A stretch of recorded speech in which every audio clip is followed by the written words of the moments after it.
దేవా, అప్పుడు నేను నీ గ్రంథపు చుట్టలో నన్ను గుర్చి నువ్వు రాసుకున్నావు కదా తండ్రి, ఈ భూమి మీదకి నన్ను పంపించాలి, ఈ భూమి మీద నాకు ఒక బ్రతికి ఇవ్వాలి.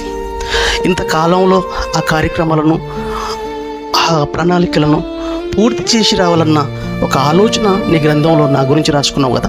ఒక 33.5 సంవత్సరాల జీవితకాలం నాకంటూ ఆయుష్నిచ్చావు. చావు పుట్టుకల మధ్య 33.5 సంవత్సరాలు నాకు ఇచ్చావు.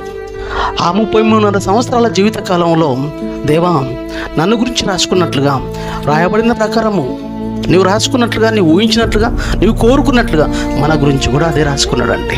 ఒక యేసుక్రీస్తు గురించి కాదు ప్రియులరా, మన గురించి కూడా తన గ్రంథపు చుట్టల్లో మన గురించి కూడా రాసుకున్నవాడు ఆ పరలోకపు తండ్రి. దేవా, నీ చిత్తము నెరవేర్చుటకు ఇదిగో నేను ఇచ్చున్నాను, ఇదిగో నేను వచ్చి ఉంటిని అంటాడండి.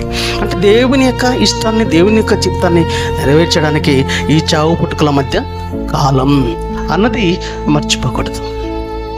అన్నంత పని చేశాడో లేదో యోహాను సువార్త 17:4 చూడండి ప్రియులరా.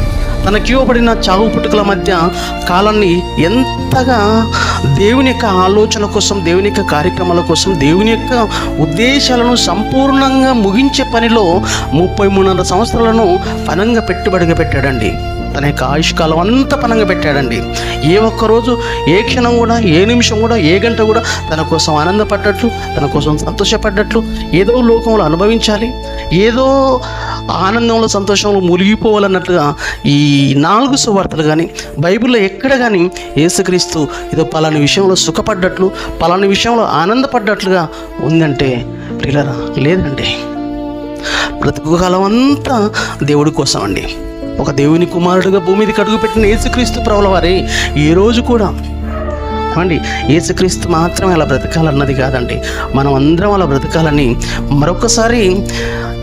మరొకసారి అపొస్తలుడైన పౌలు మళ్ళీ యేసుక్రీస్తు యొక్క, లేదా యేసుక్రీస్తు ప్రభుల వారి యొక్క ప్రస్తావన మనకు లేవనెత్తాడండి. ఇక్కడ మనం కూడా అలా బ్రతకాలి, మనం కూడా అలా నిలబడాలన్న ఆలోచనలతోనే ఈ వచన భాగం వెనకాల ఉన్న ఉద్దేశం అండి. హెబ్రీయులకు రాసిన పత్రికలో, ఇక్కడ యోహాను సువార్తలో యోహాను గారు రాస్తూ తన యొక్క బ్రతుకులో ఎలా పూర్తి చేశాడు అనుకున్నట్లుగా ఒకసారి చూడండి. అక్కడ యోహాను సువార్త 17:4